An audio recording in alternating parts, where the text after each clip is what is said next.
नमस्कार मित्रमैत्रिणींनो, सकाळच्याच व्हिडिओमध्ये आपण पाहिलं की शरद पवार उद्धव ठाकरे हे आता विधानसभेच्या निवडणुकीच्या मागे लागलेले आहेत आणि आता नवीनच एक बातमी समोर आलेली आहे की राज ठाकरे यांनी सुद्धा आपल्या कार्यकर्त्यांची बैठक बोलवली आणि या बैठकीमध्ये त्यांनी असं सांगितलं, तुम्हाला ते शेजारी दिसत असेल स्क्रीनवर, त्यांचं वाक्य आहे ते असं म्हणतात की उद्धव ठाकरे यांना झालेले मतदान हे मोदी विरोधात मतदान आहे, त्यामुळे आता जनता मनसेची वाट पाहत आहे। म्हणजे आज पहिल्यांदा राज ठाकरे यांनी हे मान्य केलेलं आहे, बिनशर्त पाठिंबा दिल्यानंतर काय मान्य केलंय की येस, जनता ही मोदी यांच्या विरोधात होती। जनतेने यावेळेला जे काही मतदान केलेलं आहे ते मोदीच्या विरोधात केलेलं आहे। महाराष्ट्राने यंदा जो काही कौल दिलेला आहे तो मोदी यांच्या विरोधात आहे, राज ठाकरे यांनी एका अर्थाने मान्य केलेलं आहे। आणि दुसरं ते वाक्य असं म्हणतात की आता जनता मनसेची वाट पाहत आहे। हे वरचं आणि खालचं हे जर दोन वाक्य तुम्ही पाहिले तर तुमच्या लक्षात येईल की यांचं तारतम्य लागत नाही आहे, कुठलंही लॉजिक इथे बसत नाही आहे।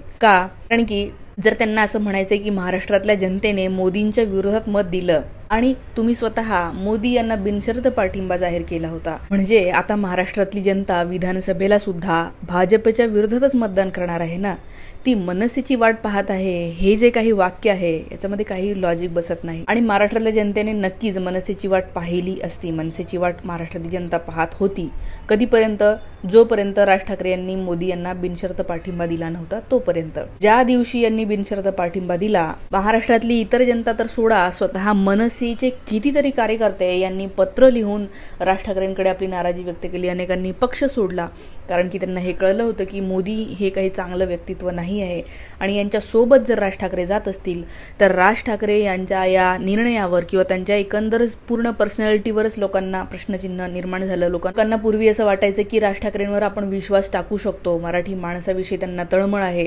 नक्कीच त्यांच्या मनामध्ये आजही मराठी व्यक्तींविषयी तळमळ असणार आहे, पण त्यांनी मध्ये जो निर्णय घेतला होता, मध्ये जे त्यांनी वक्तव्य केलं होतं, मोदी यांच्यासाठी त्यांनी जो प्रचार केला होता, त्यामुळे महाराष्ट्रातल्या जनतेला त्यांचं हे जे काही आहे ते खरंच आवडलं नव्हतं।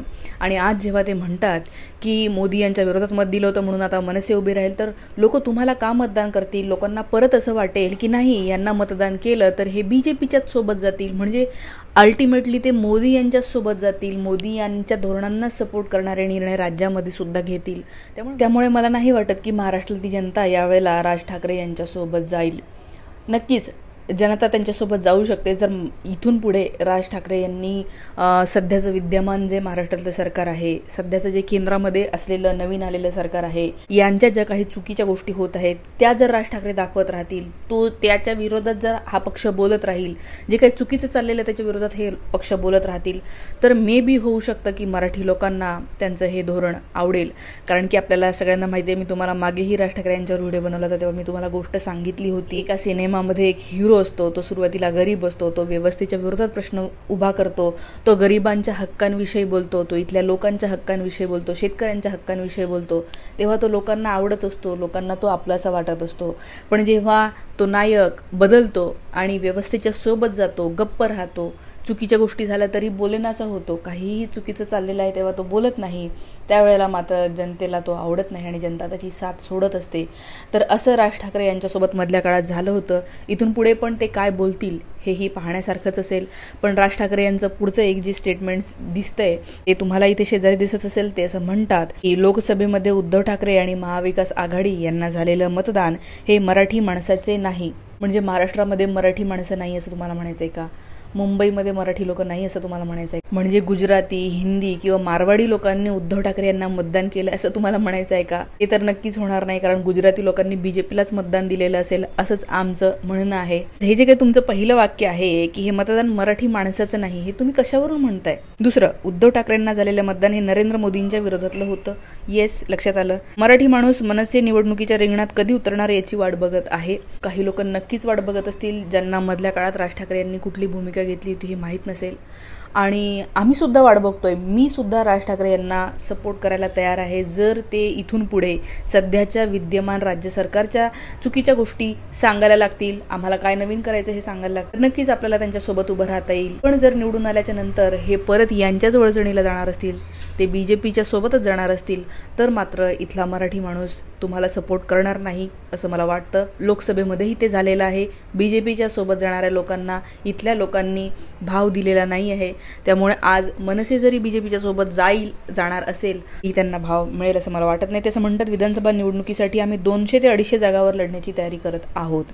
तर त्यांना 200 ते 250 जागावर लढायचं आहे आणि ते स्वतंत्रपणे लढणार की सोबत जाणार हे स्पष्ट सांगितलेलं नाही आहे. थोडक्यात ते असं म्हणतात की मी काही कोणाच्या सोबत जाणार नाही आहे. कोणी जर माझ्याकडे आलं विचारायला तर मग मी विचार करेन की युती करायची की नाही, सोबत जायचं की नाही. म्हणजे थोडक्यात असं दिसतंय की महाविकास आघाडीकडचे लोक तर यांच्यासोबत जाणार नाही आहे, यांना विचारायला जाणार नाही आहे की आपण सोबत जायचं का. कारण महाविकास आघाडीला कळलेलं आहे की यांनी फुल मोदी यांना बिनशर्त पाठिंबा दिलेला आहे. ते आम्हाला अजूनही कळलं नाही की ही बिनशर्त कुठून आली, इतकं काय प्रेम ओतू आलं. नक्कीच महाविकास आघाडीसोबत जाणार नाही.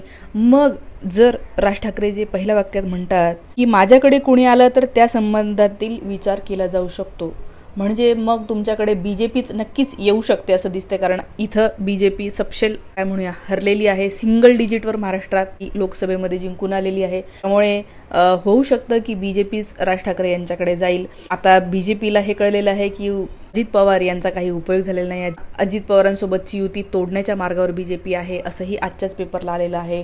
RSS वाले जे बोलत आहेत की अजित पवारांना घेऊन त्यांनी ब्रँड व्हॅल्यू कमी केलेली आहे, तर हेही दिसतंय की मे बी कुठेतरी असं होऊ शकेल की BJP हे अजित पवारांना दूर करेल, शिंदे यांनाही दूर करेल किंवा शिंदे यांच्यातले अनेक खासदार आज उद्धव ठाकरे यांच्या संपर्कात असल्यामुळे ते उद्धव ठाकरे यांच्यासोबत जातील तर भाजपसोबत कोणीही उरणार नाही.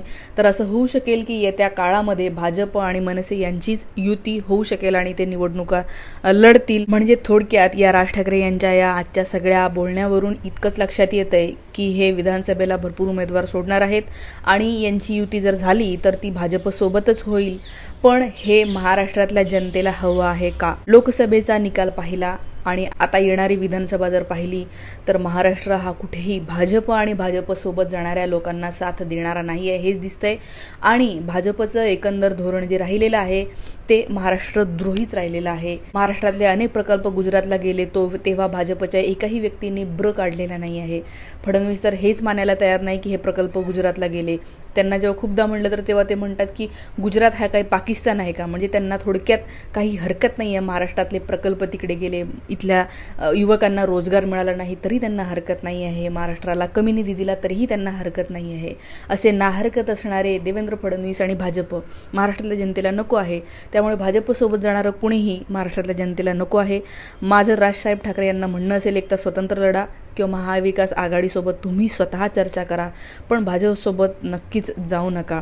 आणि आपल्याला या महाराष्ट्राला इथल्या मराठी माणसाला काहीतरी खूप चांगले दिवस दाखवण्यासाठीच आपल्याला प्रयत्न करायचे आहेत. माझं व्हॉट्सअप चॅनल अजून तुम्ही जॉईन केलं नसेल तर नक्की जॉईन करा. व्हिडिओ आवडला असल्यास शेअर करा. थँक्यू.